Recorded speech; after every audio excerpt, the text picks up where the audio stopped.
Bonjour à toutes et à tous. Monsieur le maire de Soissons est président de l'agglomération du Grand Soissons, de Grand Soissons, est retenu aujourd'hui et vous prie de bien vouloir l'excuser. Donc la présentation qui a été faite, je suis adjointe aux travaux et à l'urbanisme à la ville de Soissons et vice-présidente pour les grands projets intercommunautaires pour Grand Soissons Agglomération. Ce grand projet du pôle d'échange multimodal a pour thème du passé industriel au renouveau du quartier gare de Soissons. Nous sommes en phase avec ce prix l'art urbain 2021 pour la régénération urbaine des franges, bourgs et villages. La requalification du quartier gare concerne 4 villes-villages, Soissons, Belleux, Billy-sur-Aisne et Villeneuve-Saint-Germain.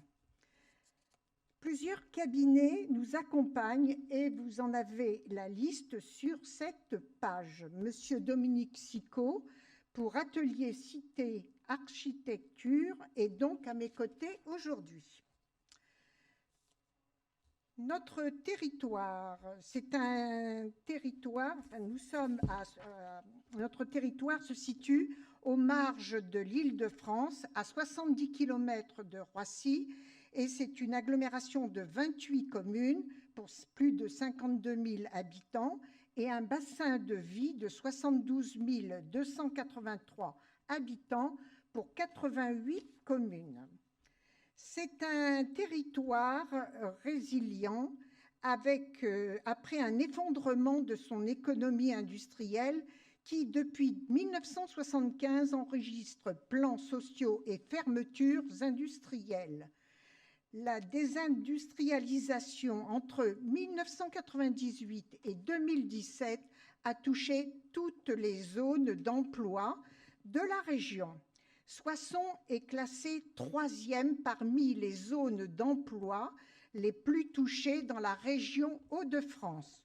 Roubaix-Tourcoing, moins 53%, Calais, moins 47% et Soissons, moins 46%. Cette stratégie de résilience a été développée sur 5 axes.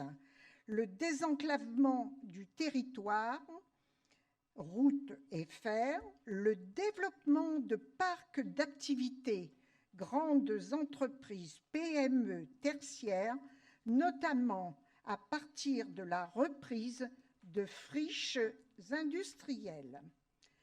Le développement de formations supérieures, l'offre d'un habitat diversifié, l'organisation d'une offre d'équipements et de services de qualité. Le projet de gare répond à l'enjeu de la création d'un parc d'activités pour PME et à l'enjeu de la création d'un quartier renouvelé après les cessations d'activités industrielles. C'est un projet qui est porté par une ambition communautaire, multifonction, c'est-à-dire économique, tertiaire, d'habitat, équipements publics et transports, de transformation de la vie urbaine et de la reconversion de 49 hectares de friches industrielles. Ce projet se compose de 3 grandes parties. Une façade urbaine de la gare avec la reconversion de la friche Cernam et la création d'un pôle multimodal. Deuxièmement, la création d'une salle multifonction à vocation économique et culturelle sur la friche Focaste-Baxi. Et enfin, la création d'un parc d'activités pour les PME sur la friche BSL. Je laisse maintenant M. Dominique Sicot développer ce projet qui concerne, vous l'avez compris, 49 hectares au cœur de friches industrielles et d'espaces complètement abandonnés. Monsieur Sicot.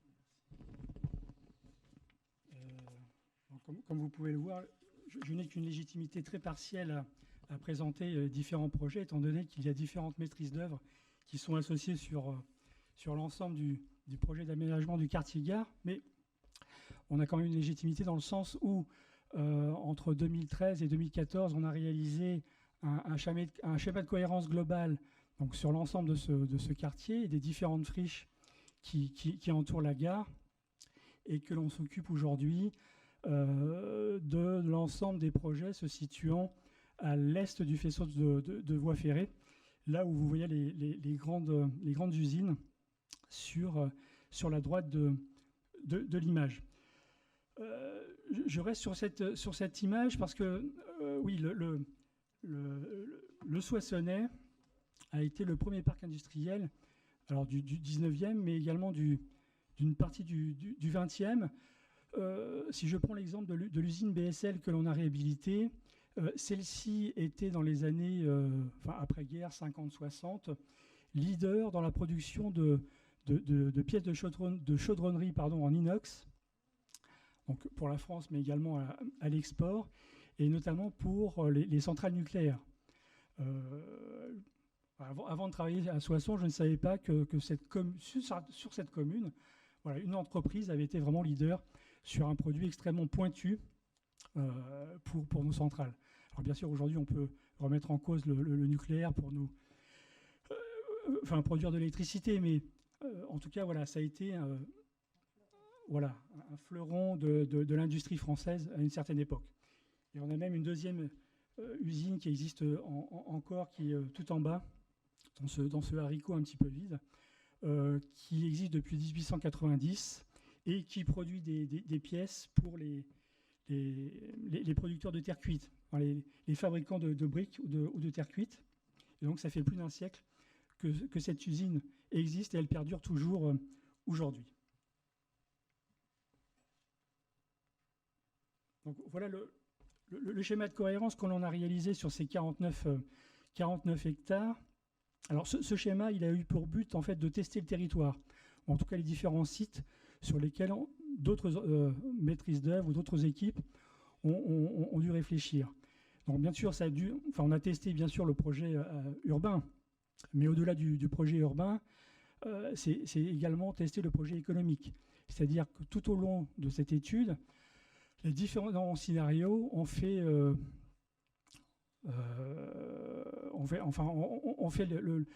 fait d'analyse économique, et des bilans ont été réalisés à chaque fois pour savoir si le projet qui était dessiné était faisable économiquement. Madame Plâtrier vous l'a pas précisé, mais le Soissons, bien qu'à 1 heure de Paris, en train, est quand même une commune, voire une agglomération en grande difficulté économique. Et on est à 1 heure de Soissons, 1 heure de Paris, pardon, excusez-moi.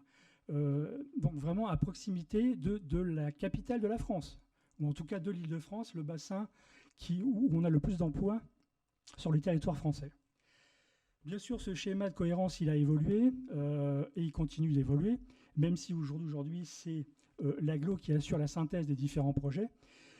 Mais en tout cas, ce schéma de cohérence a été la base à l'organisation en fait, de 2 concours.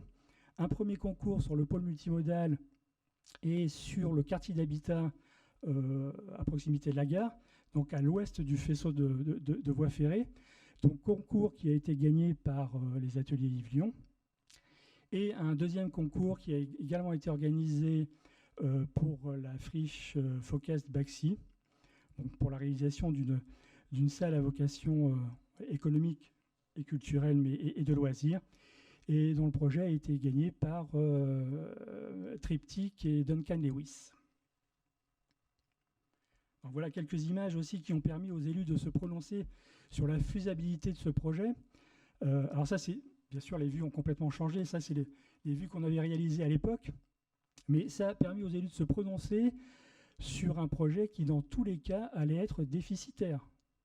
Donc il faut bien en prendre conscience, malgré les différents fonds, les différentes aides que les communes ou les agglomérations peuvent obtenir. Le projet du quartier gare sera en bonne partie déficitaire. C'est un projet de 13 millions d'euros. vous parlez simplement du pôle multimodal. Voilà. Mais après vient se greffer d'autres projets. Si vous prenez voilà. Mais la salle à vocation multiculturelle fait 20 millions d'euros, si ma mémoire est bonne. Les 2 projets sur lesquels on a travaillé, dont un qui a été réalisé, c'est 6,5 millions pour l'un et 4,5 millions pour l'autre. Donc vous voyez que c'est en gros une quarantaine de millions sur l'ensemble sur ces 49 hectares. Donc voilà, l'état du quartier en 2016, avec l'ensemble des friches qui ceinturent en fait la gare, une friche ferroviaire et les 3 ou 4 friches industrielles liées à l'activité, enfin à la chaudronnerie. Alors ça devrait passer. Voilà, quelques vues de la gare, donc, qui ressemble d'ailleurs aussi à une friche, ou en tout cas qui est le fruit d'un aménagement extrêmement fonctionnel il y a une vingtaine ou une trentaine d'années, alors qu'on donne sur une rue plantée qui mène au centre de Soissons, qui était un quart d'heure à pied, qui date du 19e siècle, donc plantée avec des beaux arbres. Et là, c'est vraiment, pardon, je veux dire c'est Beyrouth, mais vous m'excuserez pour les Libanais. Mais c'est vraiment un champ de ruines. Tout le respect aussi que je dois aux élus. Mais voilà, un territoire extrêmement sinistré. Et des vues des différentes usines qui ont soit été réhabilitées ou en cours d'étude. Voilà, le plan d'aménagement. Alors l'État en 2020, bien sûr, le plan est déjà obsolète, il a complètement évolué. En tout cas, il a évolué sur toute la partie droite. Nous concernant, nous, Atelier Cité Architecture, et il avait d'ailleurs évolué par rapport au schéma de cohérence, où vous voyez l'usine qui est tout en bas, qui est conservée et qui, à terme, devrait devenir un centre de stockage et de maintenance bus. À l'époque, voilà, les différents bilans qui avaient été faits ne permettaient pas de la conserver. Mais entre-temps, voilà, la situation économique a changé. La ville de Soissons a pu racheter ce bâtiment, je vais dire pour un franc symbolique, c'est un petit peu plus, mais à un prix permettant sa réhabilitation et sa dépollution.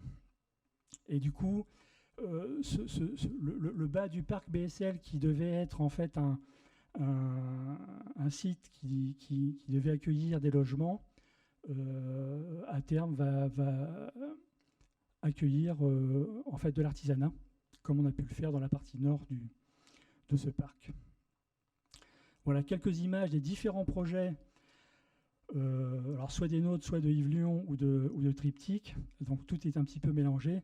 Des vues du quartier gare, du pôle multimodal, de la salle multifonction, de la halle P1, P2, P3, qui est le premier projet qui est parti en opérationnel et que l'on a réalisé, et l'autre projet là dont je vous parlais, c'est RIC, qui sera normalement reconverti en centre de maintenance et de stockage pour les bus.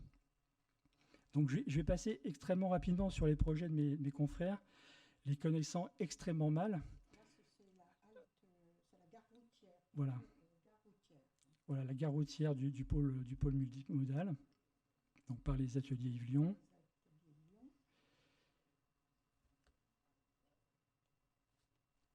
Une autre vue également du parvis de la gare, qui sera traité avec des pavés en granit. Le parvis de la gare qui va être traité avec des pavés en granit pour donner de la qualité à ce parvis qui est quand même de 2000 mètres carrés. Voilà, quelques vues également du... Je dois dire également que nous traitons avec la SNCF pour le rachat des terres, enfin des parties désaffectées ou abandonnées, et que ce n'est pas une mission très facile, comme vous pouvez le deviner. Pour précision, ça c'est un projet qui a été engagé depuis une quinzaine d'années par l'agglo de Soissons. C'est-à-dire que c'est à la fin de cette désindustrialisation qui a été victime ce territoire que les élus ont pris conscience qu'il fallait faire quelque chose de ces friches ou de ces futures friches, et l'agglomération a racheté au fur et à mesure les différents terrains autour de la gare, justement pour porter un projet cohérent sur l'ensemble des différents sites. Après, le projet peut être critiquable, mais en tout cas, il y avait une vue d'ensemble de cette gare qui est amenée à muter, étant donné la proximité de Paris, mais également d'Orly pour l'agglomération de Soissons et ses différents habitants. Je tiens à préciser que cette gare est près du cœur de la ville de Soissons, puisque nous sommes à 900 mètres. Hein, donc, on est intégré dans le cœur de ville. Voilà, d'autres vues réalisées par les ateliers du Lyon.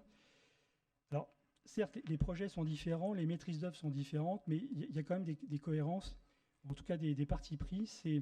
Le premier, c'est de conserver au maximum les bâtiments existants. C'est-à-dire que sur le projet de Yves-Lyon, il y a une halle Cernam qui va être réhabilitée en silo pour accueillir le stationnement des véhicules de la gare. Vous voyez également au premier plan sur l'image en haut à droite une usine qui aujourd'hui est occupée par une entreprise qui vend des produits, des fertilisants, je crois, pour les sols. Oui, pour les sols, voilà, c'est pour les agriculteurs, voilà. C'est à vocation agricole. Mais qui est également conservé et qui sera réhabilité.